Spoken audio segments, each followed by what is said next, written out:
Hello, and welcome back to my channel.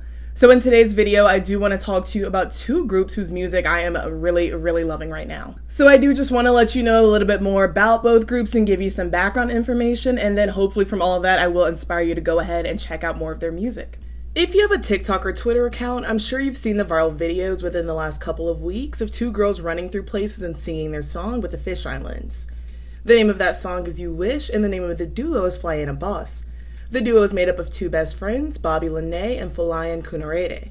Bobbi is from Detroit and Flyana is from Dallas. She used to make me laugh all the time. I was like, this girl is like amazing. Wow. Yeah, but then she like never responded to my text messages. True. So we weren't like real friends. We were like acquaintances. Friendly friends who like hang out every once in a while. Mm-hmm. But then Flyana was like, let's do music together. No, she like showed me a couple of songs that she was working on.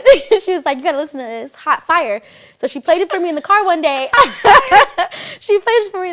And I was like, wow, this is so good. We should do music together. Yeah. According to their position music profile, the girls are both classically trained musicians.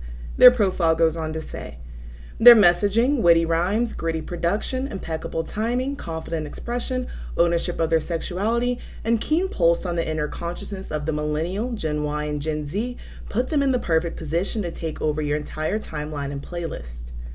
Flyanaboss has been a duo for a few years now, and aside from the You Wish running videos, they have a couple other viral hits on TikTok. I first found them on TikTok from their song Miss Me, and for a while I didn't realize they were the same girls when You Wish went viral. But then when comparing the videos, it is just so obvious that it's them. They also have other content on their TikTok account, like them freestyling in their cars, doing other challenges, and the otherwise ins and outs of being artists on the rise. Flyanaboss has a very cute, colorful aesthetic that's a blend of the Y2K social media fashion and a sort of alt-black girl aesthetic. And then there's also some whimsical fairy elements with some of their hair colors, makeup, and of course the elf ears.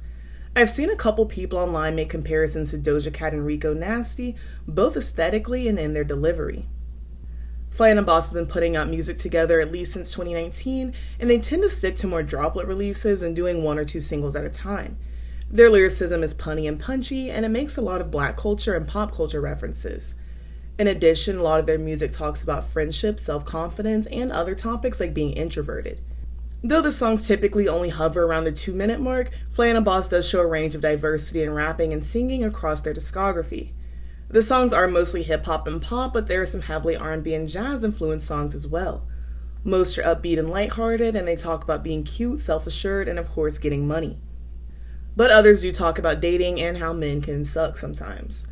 I listened to Flyanaboss's whole discography for this video, and I think most of my favorites come from their EP, Checks and Respect. And off of that EP, I especially love Olay, but it is go crazy for me. Like, this is exactly the type of song I love to listen to because it's just girly and badass, and you just want to strut around to it. But it's also fun to sing along to because you can really get silly and theatrical with it. Production-wise, it does kind of remind me of Doja Cat's Boss Bitch, which is another fave of mine.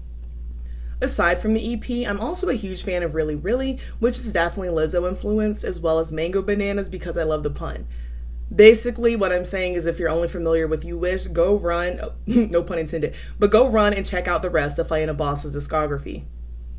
I think one of the funniest parts about You Wish going viral was that a lot of people didn't know what Kanekalon is. And if getting braids or something like that isn't something that you or people you're close to do, you really don't have a reason to know, but I still kind of thought it was funny. But Kanekalon is just a type of synthetic hair that's mostly used as braiding hair, but you can use it for a lot of other protective styles and ponytails and things like that. And as someone who almost always has some type of Kanekalon in my hair, I personally think that's a very cute line. The marketing to promote You Wish is top tier. According to Flyanaboss, the running videos are actually what helped the song to blow up. And at the time I'm recording, their TikTok account has nearly 750,000 followers, and they have about 70,000 on Twitter. I would assume doing the running videos is relatively inexpensive, if not free, because all they have to do is show up to the places and record. I don't know if they get in touch with the establishments ahead of time because the reactions from the people in the background of the videos does seem genuine. A lot of people have wondered how Flyanaboss filmed these running videos and how it's possible for the cameraman to run backwards at the speed that the girls are running. They've said they make these videos with their videographer, so my assumption is that he runs in front of them and the camera is on his back and then the girls are just running behind him. And then the point where Folayan and Bobbi meet is probably predetermined just to make that switch off easier. Inevitably, after a couple of days, people on Twitter started hating and were like, okay, it was cute at first, but now it's annoying, or they're gonna make people tired of the song. I do kind of think having You Wish be everywhere is the point though, especially nowadays when it's harder to capture so many people's attention at once. To sustain a music career from social media, you have to have a song so undeniably viral that people can't doubt its presence or its popularity. And then from that, you've got to capitalize on that viral moment because there's always a drop off after it dies down. So you've got to expose yourself to enough people to create a cushion of actual fans who are going to check for your other music. Not every eye laid on your content converts over into a fan, and you have to account for that. And there's no guarantee that going viral will give you success down the line, but generating more exposure and hype definitely does increase those chances. I did see some tweets that say that once Twitter switches up on you for no reason, that's usually a good omen because that means you'll be successful, so I guess we'll see. And of course, while the song itself is the same, Flyanaboss have started a trend with You Wish because they're switching it up and running through different places. So far, they've run through locations like the Hollywood Walk of Fame, In-N-Out, and even Disneyland. And I think that they were also doing some runs in New York as well not too long ago. And not only are some people suggesting places for Flyanaboss to run through, others are repeating the trend themselves and then further spreading the song. Even celebrities like Lupita Nyong'o have gotten in on the challenge. Flyanaboss does have an official website where they share their music and videos, as well as updates if you want to join their mailing list. I was surprised to find that they were already signed, as an Uproxx article about them did note. Flyanaboss are actually Warner artists and are signed to Vinculum, which is an indie label that's in a partnership with Atlantic Records. From what I've found, it seems that currently Atlantic is handling the marketing, global distribution, and other professional obligations for Vinculum artists. Vinculum is still a small indie label, but it seems like on their end, they're doing what they can to get Flyanaboss out there. Recently, they were invited on stage during Megan Thee Stallion's set at Essence Fest, and the girls also performed at the Girls United Kickback hosted by Essence Fest. Finding Flyanaboss on social media for some reason just reminded me of how I felt when I found Lizzo's Truth Hurts for the first time back in college. It's quirky black girl pop rap, and it's just very fun and catchy, and of course aesthetically pleasing on top of all of that. And as a black girl, it gives you a little main character moment where you're like, okay, if a rom-com series was made about my life, I would want these songs on the soundtrack. I also wanted to talk about needanamebro because they're another group that I've been following for a little while, mostly on TikTok. They're a UK-based R&B girl group who, as the name suggests, do not have an official group name yet. It's kind of become their thing now. As someone who's been a Lily Allen stan for the majority of my life, their music was really easy for me to get into. I really love when you can tell that singers are British in their music, and needanamebro has that same quality. And some of my British subscribers actually educated me back in my Pink Panthers video about drum and bass, and that's present in a lot of needanamebro's music.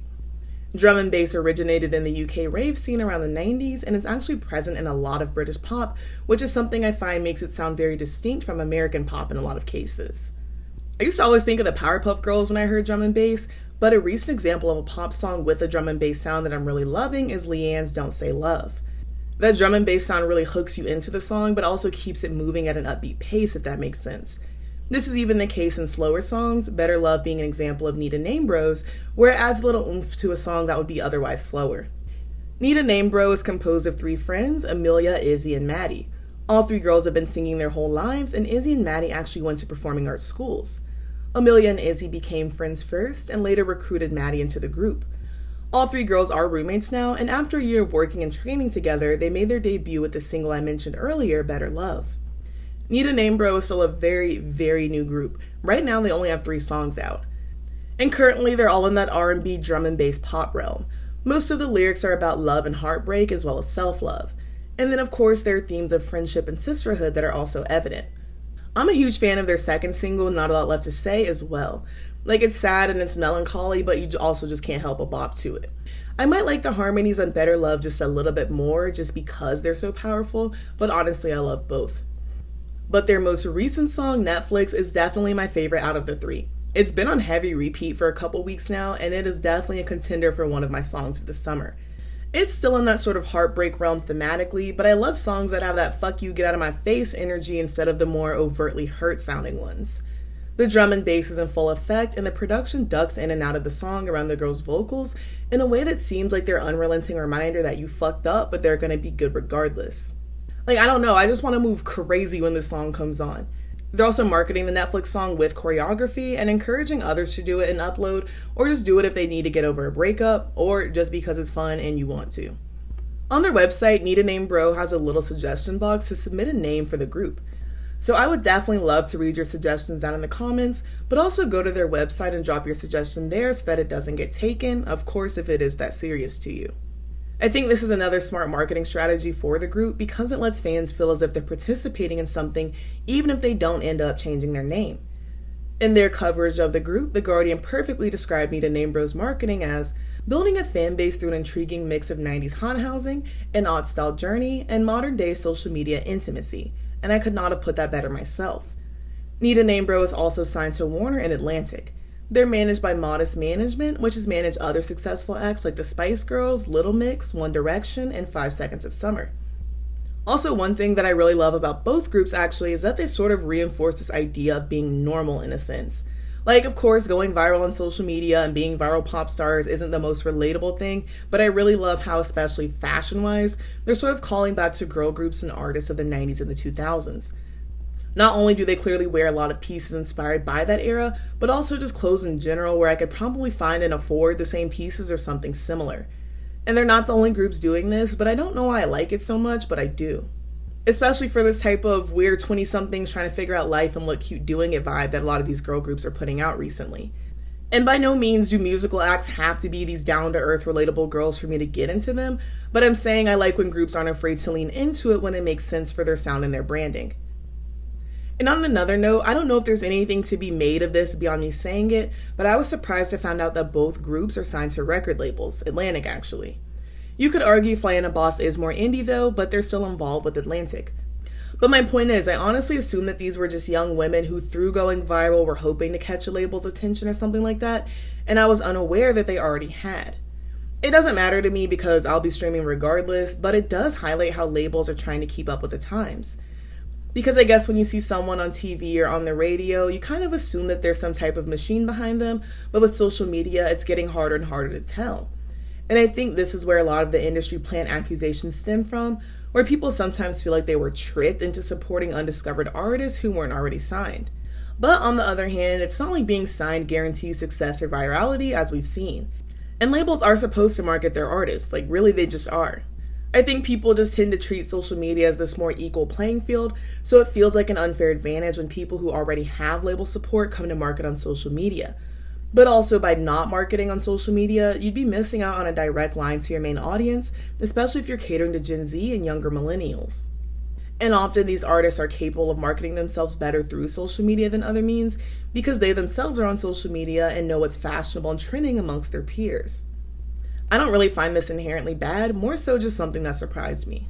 And maybe I need to update my thinking because I definitely do see smaller artists on social media and just assume they're still trying to get noticed, not that they already have and they're actively promoting in that moment.